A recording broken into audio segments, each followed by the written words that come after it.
নজর রাখবো পরবর্তী সংবাদে। লাগাতার 3 দিনের ভারী বৃষ্টির কারণে রীতিমতো এখন বন্যা পরিস্থিতির দিকে এগিয়ে চলেছে একটু একটু করে রাজ্য। এর মধ্যে পশ্চিম এবং খোয়াই, পাশাপাশি রয়েছে সিপাহীজলা।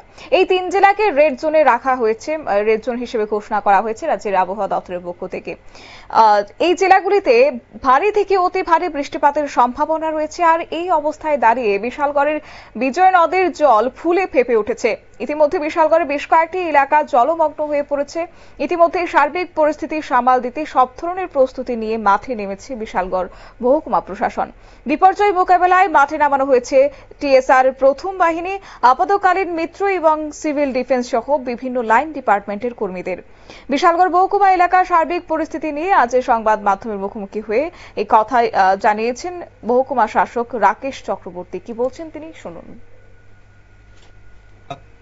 জন্য কি বার্তা থাকবে প্রশাসনের তরফ থেকে? গতকাল থেকে ভারী বর্ষণ হচ্ছে এবং সারা রাত ধরেই ভারী বর্ষণ হয়েছে এবং এখন পর্যন্ত হালকা বৃষ্টি রয়েছে।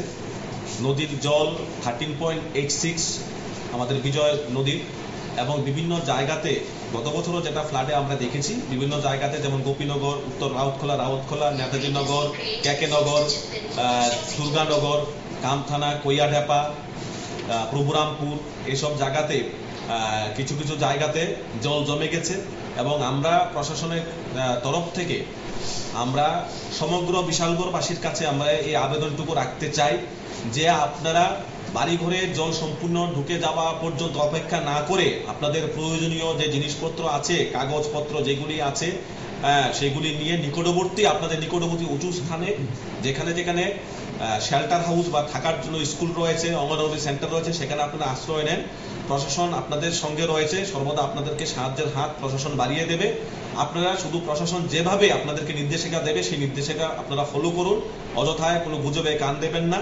বাড়িঘরে জল ঢোকার সঙ্গে সঙ্গে আপনারা প্রয়োজনীয় জিনিসপত্র সঙ্গে নিয়ে নিকটবর্তী উঁচু স্থানে যেখানে আপনাদের শেল্টার হাউস রয়েছে সেখানে আশ্রয় নেন। বিশালগড় মহকুমা প্রশাসন সর্বদা আপনাদের সঙ্গে রয়েছে। স্যার, বিশালগড় অনবরত বৃষ্টি হচ্ছে গোটা রাজ্য জুড়ে, বিশালগড়ের কি পরিস্থিতি এবং মহকুমা প্রশাসন কি প্রস্তুতি নিয়েছে? হ্যাঁ, আপনারা অলরেডি এই জিনিসটা জানেন যে আমাদের ত্রিপুরা রাজ্যে আজকে 2 দিন ধরে শুরু হয়ে গেছে, যেটা আমাদের ভীষণভাবে আমরা যারা ডিজাস্টার নিয়ে মানে সবসময় কাজ করি, আমরা অ্যাডভান্স এটা প্রিকশন নিয়ে রেখেছিলাম যে আমাদের গত বছরের যে অভিজ্ঞতা ছিল সেই অভিজ্ঞতার নিরিখে আমরা এনডিআরএফ টিম, তারপর আমরা অলরেডি এনডিআরএফ টিম চলে এসছে, নৌকা বোট সব আমরা রেডি করেছি। আমরা কনসার্ন লাইন ডিপার্টমেন্ট যারা আছে তারাও তার ফিল্ডে আছে। আমরা এখন খবর পেয়েছিলাম যে এখানে আমাদের যে নদী লাকের এদিকে, তারপরে ইয়ের দিকে যে বাঁধ আছে সে বাঁধের দিকে একটু প্রবলেম হচ্ছে, যে সেই জন্য আমাদের এসডিও পিডব্লিউডি এবং এসডিও ডিডব্লিউএস এর প্রতিনিধিরা অলরেডি ওই ফিল্ডে আছে।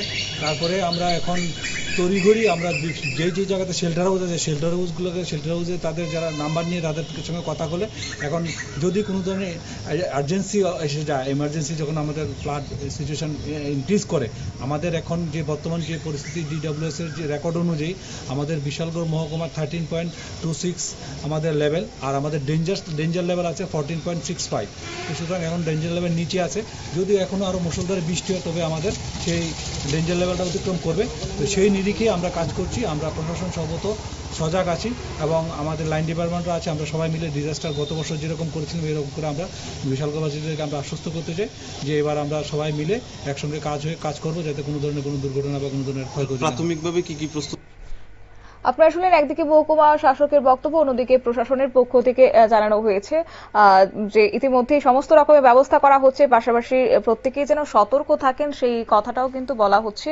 এছাড়াও তিনি বলেছেন যে ইতিমধ্যে মহকুমা প্রশাসনের তরফ থেকে যারা নিচু স্থানে বসবাসকারী জনগণ রয়েছে তাদের উদ্দেশ্যে মহকুমা শাসক বলেছেন যাদের বাড়িতে জল ঢোকার সম্ভাবনা রয়েছে তারা যেন অতি সত্বর জরুরি সামগ্রীগুলো একত্রিত করে পার্শ্ববর্তী শেল্টার হাউসে ইনচার্জের সঙ্গে যোগাযোগ করেন। সেই সতর্কবার্তা কিন্তু ইতিমধ্যে স্থানীয়দের উদ্দেশ্যে দিয়েছে মহকুমা শাসক। নিয়ে নিয়েছি ছোট্ট একটি বিজ্ঞাপন বিরতির, সঙ্গে থাকুন।